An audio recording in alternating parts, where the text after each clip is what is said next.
The House just passed a bill threatening to literally nuke the Chinese economy. I'm not exaggerating. They voted to get this 395 to 2. Almost every single person in the House agreed on this. Bro, are you guys trying to get us all killed or something? Or just broke as fuck? Because we're already broke. We got our shit falling apart at home and you guys are writing fucking checks for a financial war that we can't win. Let me break down what actually happened, because the news isn't gonna tell you the scary parts. This bill is called the Protect Taiwan Act. It sounds nice, right? Who doesn't want protection? But look at the details. If the president decides that China is even threatening Taiwan, not invading, not dropping bombs, just threatening, we are mandated to kick the China out of G20, the Bank for International Settlements, and basically every major financial institution on the fucking planet. Think about what that means. We're talking about isolating the second biggest economy in the world. This isn't Iran. This isn't North Korea. This is China. They make our phones. They make our medicine. They hold a massive chunk of US debt. And Congress just voted to pull the pin on that grenade because they want to look tough. And here's the stat that makes my blood boil. 395 to 2. Do you know how rare that is? Democrats and Republicans can't agree on anything.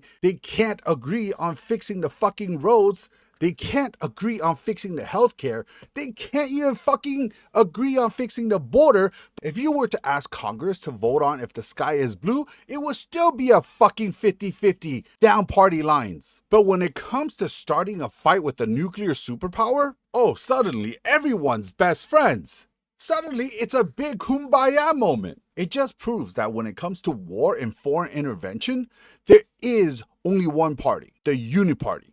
And meanwhile, look at the country that they actually represent. Look at US right now. You walk down the grocery store, groceries are fucking expensive. It's like a fucking luxury item right now. Especially beef. Rent is $3,000 a month for a fucking shoebox. People are putting groceries on credit cards and even fucking buy now to pay later. The infrastructure is crumbling. Bridges look fucking sketchy as hell. But Representative Frank Lucas from Oklahoma, this guy, he gets up and says China needs to be prepared to withstand the consequences. Bro, who the fuck are you? Withstand the consequences? My guy, we can't even withstand the consequences of going to a fucking ER right now. We can't even fucking withstand the price of gas. And you want to fucking play tough with Beijing? And we literally just saw this movie. We watched this exact script play out with fucking Russia and Ukraine. Remember? They told us the sanctions would cripple the ruble. They said, oh, we'll cut them off on the SWIFT and Russia will collapse in months. How did that fucking go? Did Russia collapse? No. But you know what happened to the gas? Gas prices shot up, fertilizer prices went up the roof, and food got more expensive because we disrupted the entire global supply chain to punish Russia. And the only people who really got punished were the fucking working class. The people are now currently paying a fucking buttload for groceries. And now they want to do the fucking exact thing to China. Are you insane? China is deeply integrated into fucking everything we buy. If we kick them out of the global financial system, what do you think is going to happen to the price of everything at Walmart? What happened to the supply chain for antibiotics, for computer chips?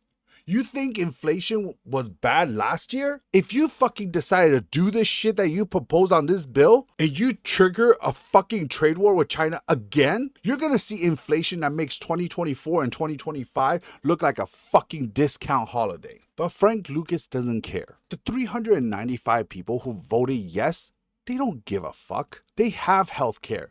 They have pensions. They have lobbyists lining their pocket. They aren't the ones who are going to be paying $20 for a fucking loaf of bread when the supply chain collapses. We are. And here's the kicker. We don't even recognize Taiwan as a country. Officially, on paper, the US government does not recognize Taiwan as a sovereign nation. But we are ready to blow up the global economy to protect them? Make it make sense.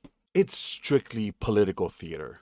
That's all this is. It's a bunch of people in suits who are terrified of an attack ad saying they are soft on China. So they voted yes on the most aggressive, reckless bill possible, just so they could go back to the district and say, see, I stood up against the communists. You stood up to them, all right? You stood up to them by betting our financial futures on a game of fucking chicken. Because what happens if China calls the bluff? What happens if they say, you want to kick us out of G20? Fine. We're going to sell all of our US Treasury bonds tomorrow. The fucking dollar crashes. Interest rate going to spike up to 15%. The housing market is going to implode. Is that worth it to send a message? We are everywhere, except where we need to be. We're funding Ukraine. We're sending billions to Israel. We're building bases in fucking Philippines. We're patrolling the Red Sea. We're threatening Iran. And we recently just took over Venezuela. And now we're poking the bear in Taiwan.